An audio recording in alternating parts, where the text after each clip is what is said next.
ओम नमः शिवाय। प्रिय भक्तजनों, आज हम अन्नपूर्णा माता की कथा का श्रवण करेंगे। माँ अन्नपूर्णा का आशीर्वाद आप सभी पर बना रहे। इस व्रत को करने से घर के अन्न और धन के भंडार भरे रहते हैं। इस व्रत को करने से आयु, लक्ष्मी और श्रेष्ठ संतान की प्राप्ति होती है। अन्नपूर्णा व्रत के प्रभाव से पुरुष को पुत्र, पौत्र तथा धन आदि का वियोग नहीं होता। जो इस उत्तम व्रत को करते हैं उनकी श्री लक्ष्मी सदैव बनी रहती है। उनके लक्ष्मी का कभी विनाश नहीं होता। उन्हें कभी अन्न का क्लेश कष्ट नहीं होता और उनकी घर में बरकत बनी रहती है। जिसके घर में लिखी हुई यह अन्नपूर्णा व्रत की कथा होती है, उस घर को माता अन्नपूर्णा कभी नहीं त्यागती। पूजन सामग्री: माता अन्नपूर्णा की मूर्ति, रेशम का डोरा, रोली, चंदन, धूप, दुर्वा, अक्षत, धान के पौधे, 17 पात्र, घी, दीप, लाल वस्त्र, जल पात्र, नैवेद्य, लाल पुष्पमाला। प्रातःकाल स्नान करके अथवा नदी या घर में स्नान करके रेशम का डोरा लेकर रोली से रंग ले और उसमें 17 गांठें चंदन की देवें। इसके बाद धूप से उन गांठों की पूजा करें। गांठों में माँ भगवती अन्नपूर्णा की स्थापना करें। 7 दुर्वा, 10 अक्षत तथा नाना प्रकार की सुलभ सामग्रियों से भगवती अन्नपूर्णा का पूजन करें और कहें, हे माता अन्नपूर्णे, मुझे अन्न, पशु, पुत्र, यश और लक्ष्मी प्रदान करो। इसके साथ ही आयु, आरोग्य व ऐश्वर्य को प्रदान करो। हे देवी, मैं आपको प्रणाम करती हूँ। इस प्रकार से प्रार्थना करके पुरुष दाई तथा स्त्री भाई भुजा में इस धागे को धारण करें और शांत चित्त से कथा सुने। कथा के अंत में 17 हरे दाने चावल व दुर्वा का लेकर यह 16 वाक्य कहे, हे माता अन्नपूर्णा, आप तो सर्वशक्तिमान हो, अतः सर्व पुष्पमयी यह दुर्वा आपको अर्पण करती हूँ और आपको नमस्कार करती हूँ। अब सुनते हैं कथा। एक समय की बात है। काशी निवासी धनंजय की पत्नी का नाम सुलक्षणा था। उसे अन्य सब सुख प्राप्त थे, केवल निर्धनता ही उसके जीवन का एकमात्र दुख था। यह दुख उसे हर समय सताता रहता था। एक दिन सुलक्षणा पति से बोली, स्वामी, आप कुछ मेहनत करो तो काम चलेगा। इस प्रकार कब तक काम चलेगा? सुलक्षणा की बात धनंजय के मन में बैठ गई और वह उसी दिन विश्वनाथ शंकर जी को प्रसन्न करने के लिए बैठ गया और कहने लगा, हे देव आदि देव विश्वेश्वर, मुझे पूजा पाठ तो कुछ आता नहीं है, केवल आपके भरोसे बैठा हूँ। इतनी विनती करके वह 2-3 दिन भूखा प्यासा बैठा रहा। यह देखकर भगवान शंकर ने उसके कान में अन्नपूर्णा अन्नपूर्णा कहा। इस प्रकार 3 बार कहा। यह कौन क्या कह गया? इसी सोच में धनंजय पड़ गया कि मंदिर से आते ब्राह्मणों को देखकर पूछने लगा, पंडित जी, अन्नपूर्णा कौन है? ब्राह्मणों ने कहा, तू अन्न छोड़कर बैठा है, सो तुझे अन्न की ही बातें सूझती हैं। जा घर जाकर अन्न ग्रहण कर। धनंजय घर आ गया। स्त्री से सारी बात कही। वह बोली, नाथ, चिंता मत करो, स्वयं शंकर जी ने यह मंत्र दिया है, वे स्वयं ही इसका खुलासा करेंगे। आप फिर जाकर उनकी आराधना करो। धनंजय फिर जैसा का तैसा पूजा में बैठ गया। रात्रि में शंकर जी ने आज्ञा दी और कहा, तू पूर्व दिशा में चला जा। वह अन्नपूर्णा का जाप करता रहा और रास्ते में फल खाता, झरनों का पानी पीता जाता। इस प्रकार कितने ही दिनों तक चलता गया। वहाँ उसे चांदी सी चमकती वन की शोभा देखने में आई। सुंदर वन देखने में या उसके किनारे कितनी ही अप्सराएं झुंड बनाए बैठी थी। एक कथा सुनती और सब मिलकर माँ अन्नपूर्णा इस प्रकार बार बार कहती थी। इस प्रकार से उजैली रात्रि थी और आज से ही व्रत का आरंभ किया था। जिस शब्द की खोज में वह निकला था वह उसे वहाँ सुनने को मिल गया। धनंजय ने उसके पास जाकर पूछा, हे देवियों, आप क्या करती हो यह? उन सब ने कहा, हम तो माँ अन्नपूर्णा का व्रत कर रही हैं।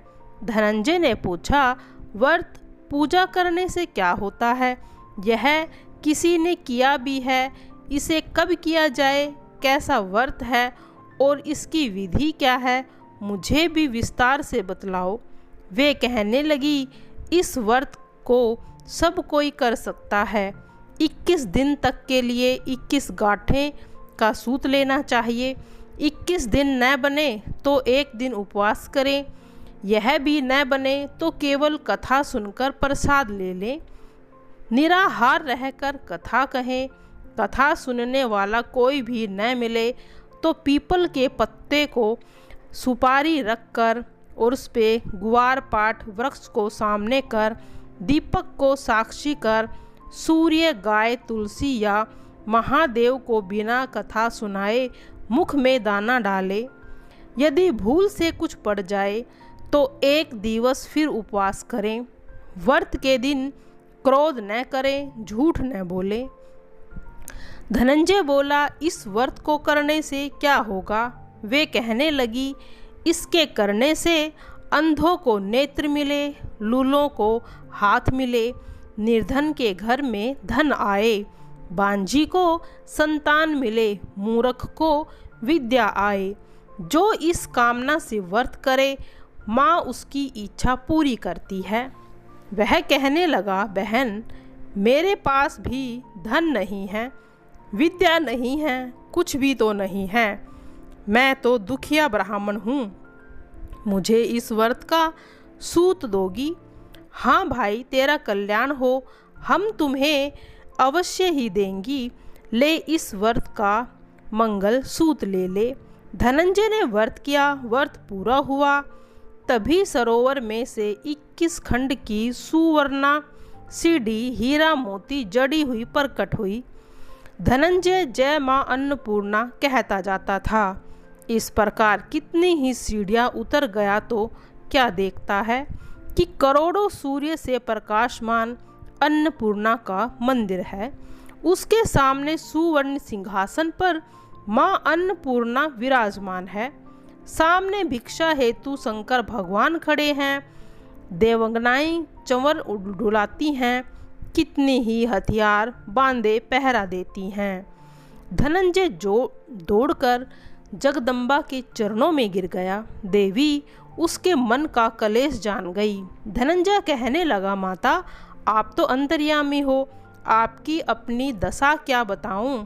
माता बोली, मेरा व्रत किया है, जा, संसार तेरा सत्कार करेगा। माता ने धनंजय की जिह्वा पर बीज मंत्र रख दिया। अब तो उसके रोम रोम में विद्या प्रकट हो गई। इतने में क्या देखता है कि वह काशी विश्वनाथ के मंदिर में खड़ा है। माँ का वरदान ले धनंजय घर आया। सुलक्षणा से सब बातें कहीं। माता जी की कृपा से उसके घर में संपत्ति उमड़ने लगी। छोटा सा घर बड़ा गिना जाने लगा। जैसे शहद के छत्ते में मक्खियाँ जमा हो जाती हैं, उसी प्रकार अनेक सगे संबंधियों आकर उसकी बड़ाई करने लगे। कहने लगे, इतना धन और इतना बड़ा घर, सुंदर संतान नहीं तो इस कमाई का कौन भोग करेगा? सुलक्षणा के कोई संतान नहीं थी, इसीलिए तुम दूसरा विवाह कर लो। अनिच्छित होते हुए धनंजय को दूसरा विवाह करना पड़ा और सती सुलक्षणा को सौत का दुख उठाना पड़ा। इस प्रकार दिन बीतते गए। फिर अगहन मास आया।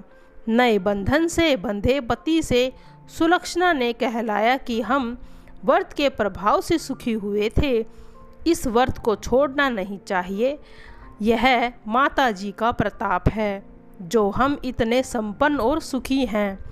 सुलक्षणा की बात सुन धनंजय ने उसके कहने से फिर से व्रत में बैठ गया। नई बहू को इस व्रत की खबर नहीं थी। वह धनंजय के आने की राह देख रही थी। दिन बीतते गए। व्रत पूर्ण होने में 3 दिवस बाकी रह गए थे। नई बहू को खबर पड़ी। उसके मन में ईर्ष्या की ज्वाला धधकने लगी थी। सुलक्षणा ने घर पहुंची और वो वहां से भगदड़ मच गई। वह धनंजय को अपने साथ ले आई। नए घर में धनंजय की थोड़ी देर के लिए निंद्रा आ गई। उसी समय नई बहू ने उसका व्रत का सूत तोड़कर आग में फेंक दिया। अब तो माता का कोप जाग गया। घर में अकस्मात आग लग गई। सब कुछ जलकर खाक हो गया। सुलक्षणा जान गई और पति को फिर अपने घर ले आई। नई बहू रूठकर पिता के घर जा बैठी। पति को परमेश्वर मानने वाली सुलक्षणा बोली, नाथ घबराना नहीं, माता जी की कृपा अलौकिक है। पुत्र कुपुत्र हो जाता है पर माता कुमाता नहीं होती। आप श्रद्धा भक्ति से आराधना करो, वे जरूर हमारा कल्याण करेगी। धनंजय फिर माता के पीछे पड़ गया। फिर वही सरोवर सीढ़ी पर कट हुई। उससे माँ अन्नपूर्णा कहकर वह उतर गया। वहाँ जाकर माँ के चरणों में पड़कर रोने लगा। माता ने प्रसन्न होकर बोला, यह मेरी स्वर्ण की मूर्ति है, उसकी पूजा करना, तू फिर सुखी हो जाएगा। जा, तुझे मेरा आशीर्वाद है। तेरी स्त्री सुलक्षणा ने श्रद्धा से मेरा व्रत किया है, उसे मैंने पुत्र दिया है। धनंजय ने आँख खोली तो खुद को काशी विश्वनाथ के मंदिर में खड़ा पाया। वहाँ से फिर उसी प्रकार घर को गया। इधर सुलक्षणा के दिन चढ़े और महीने पूरे होते ही पुत्र का जन्म हुआ। गांव में आश्चर्य की लहर दौड़ाई। इसी प्रकार उसी गांव में निसंतान सेठ के पुत्र होने पर माता अन्नपूर्णा का मंदिर बनवाया। उसमें माता जी की धूमधाम से पधारी यज्ञ किया। धनंजय को मंदिर के आचार्य का पद दे दिया गया। जीविका के लिए मंदिर की दक्षिणा और रहने के लिए एक बड़ा सुंदर सा भवन दिया। धनंजय स्त्री पुत्र सहित वहां रहने लगा। माता जी के चढ़ावे में भरपूर आमदनी होने लगी। उधर नई बहू के पिता के घर डाका पड़ा, सब कुछ लुट गया। वे भीख मांगकर पेट भरने लगे। सुलक्षणा ने यह सुना तो उसे बुलावा भेजा, अलग घर में रख लिया और अन्न धन का भी प्रबंध कर दिया। धनंजय, सुलक्षणा और उसका पति पुत्र माता जी की कृपा से आनंद से रहने लगे। माता जी जैसे इनके भंडार भरे वैसे ही सभी के भरना। जय माँ अन्नपूर्णा, तेरी सदा ही जय हो।